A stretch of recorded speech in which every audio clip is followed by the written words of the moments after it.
members of the Commission, I'm pleased to be here today to discuss the role of TTIC, the Terrorist Threat Integration Center, in the defense of our nation's borders. As the Commission knows, TTIC was a presidential initiative announced at last year's State of the Union address almost exactly 1 year ago. We formally stood up on 1 May 2003. Operating as an interagency joint venture, TTIC currently has assignees from 16 separate federal intelligence, law enforcement, and homeland security organizations. The mission, simply put, is to integrate and analyze terrorist threat-related information collected domestically or abroad, and to disseminate such information to appropriate recipients. As a part of that mission, TTIC is charged with maintaining an up-to-date database of known and suspected terrorists. It is that aspect of our mission that I wanted to discuss today. In doing so, I'll briefly elaborate on 3 points. First, the community has corrected previously identified shortcomings associated with database and watchlisting support. Second, TTIC, working with our community partners, has a series of initiatives to further enhance our support to the newly created Terrorist Screening Center. And third, we are making significant progress in the critical area of information sharing across the government. First, our progress to date. Over the last 2 years, the intelligence and law enforcement communities have been engaged in a comprehensive scrub of historical reporting to ensure that our databases are current. Led primarily by CIA, CTC, and the FBI, this has involved, respectively, the review of literally millions of intelligence cables and previous international terrorism cases. The goal is to ensure that anyone who should have been watch-listed has been in fact so listed. This historical review has been coupled with a significant growth in new reporting that has occurred against the terrorism target over the past 2 years. The net effect is that the number of records in the Tip-Off Terrorist Identities Database has grown from approximately 60,000 in September of 2001 to over 120,000 records at the beginning of this year. A similar percentage growth has occurred in the number of individuals actually watch-listed. These ongoing efforts have been supplemented by a significant streamlining of the U.S. government's approach to maintaining terrorist identities databases and supporting watchlisting.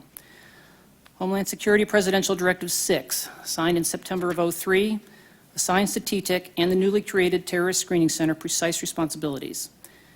TTIC is required to maintain an up-to-date database of known and suspected terrorists and to serve as TSC's single source of terrorist information. The one exception to this is for purely domestic terrorism information that will be provided by the FBI. One particular aspect of HSPD 6 has already been implemented. Specifically, the movement of State Department's highly regarded tip-off database into TTIC occurred in mid-November, and it has been fully operational since. Similarly, we are in the midst of receiving data holdings from other federal intelligence and law enforcement organizations. We have already increased the analytic resources devoted to tip-off by a factor of 4 as we prepare to receive this additional data. With that description of our progress to date, we also have a number of very near-term initiatives tied to HSPD 6 and oriented toward enhancing the quality of our support to the watchlisting effort. First, we are working with data collectors to increase the amount of unclassified data that we can make available to the TSC. The more unclassified information we can provide, the greater the likelihood of achieving positive matches and the lower the possibility of false positives.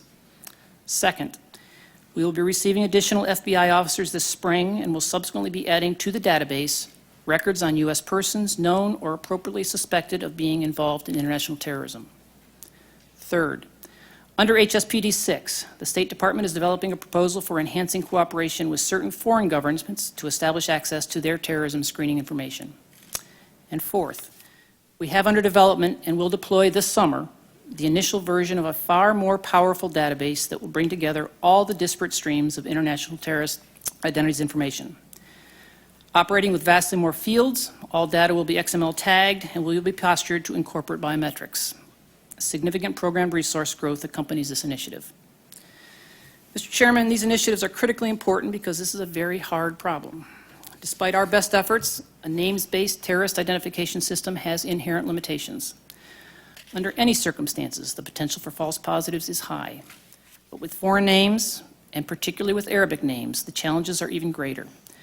For instance, the transliteration of Arab names is a very inexact science. Spelling can vary, and the protocols for which particular names are actually used can be difficult for Westerners to understand. Couple this with the standard terrorist use of nicknames, aliases, nom de guerre, and increasingly sophisticated forgeries, and the analytic challenge for the intelligence, law enforcement, and homeland security community becomes increasingly complex. Moreover, We are dealing with an enemy that is focused on recruiting Westerners, women, and generally quote-unquote clean individuals who haven't yet come to our attention. Finally, as we have seen with the Transit Without Visa program, terrorists are always looking to exploit potential vulnerabilities that might give them a further edge.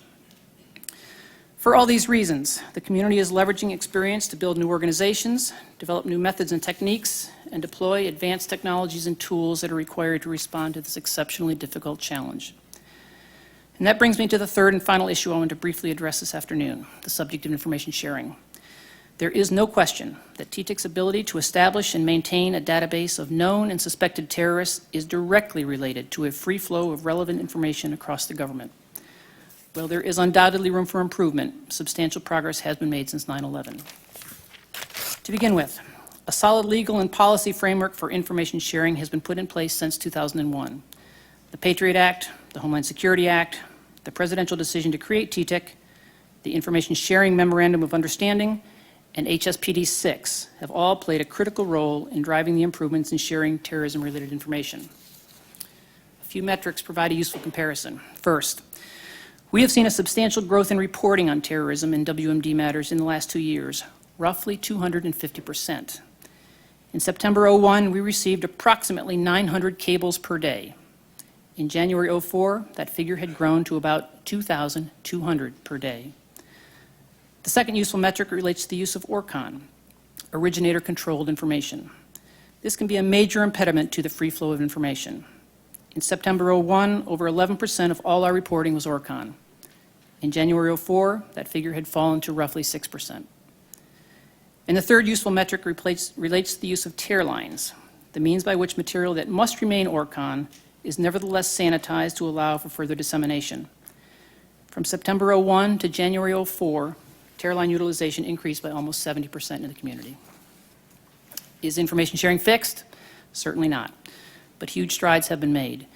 Indeed, one reflection of that progress can be seen in the ability to electronically access terrorist-related information. Over the past 8 months of our existence, TTIC has focused on the technical initiatives necessary to promote information sharing, and in August of last year, we launched the TTIC online website. This serves as the means to access a broad range of terrorism threat information. This highly secure capability can reach virtually the entire structure of the federal government, hosting over 2,500 users currently in the Joint Worldwide Intelligence Communications Systems top-secret environment. TTIC Online reaches traditional intelligence community terrorism analytic elements, but also the Joint Terrorism Task Forces, all our military commands, and numerous other organizations that have a need for terrorism threat information, for example, the Departments of Interior and Agriculture. The success of TTIC Online can be seen by a comparison with the analogous capability that existed in 2001. The user base is almost 6 times greater. 5 times as many organizations participate. The average number of document hits per week has grown by 400 times, and the total repository of documents has grown from 1 to 3 million. We anticipate even greater success when we deploy a new secret-level version on CIPRNet later this year. Subsequently, TTIC plans to deploy a sensitive but unclassified presence of TTIC Online on the Open Source Information System Network. In summary, Mr. Chairman, TTIC continues to work with our partners across the government to implement the President's vision and to ensure that the most accurate data on known and suspected terrorists is made available to the TSC and many other organizations involved in border security and the war on terrorism. I hope you will agree that we have made demonstrable progress in both the creation of a single database as well as the ongoing effort to share relevant information across the government. Given the complexity of the analytic problem, as well as the challenge of integrating diffuse data sets from a wide range of organizations, we undoubtedly have a great deal to do. Nevertheless, in our 8 months of existence, TTIC has already accomplished a great deal, and we have both a sound plan and, I believe, adequate resources for the future. Thank you for the opportunity to testify and look forward to your questions.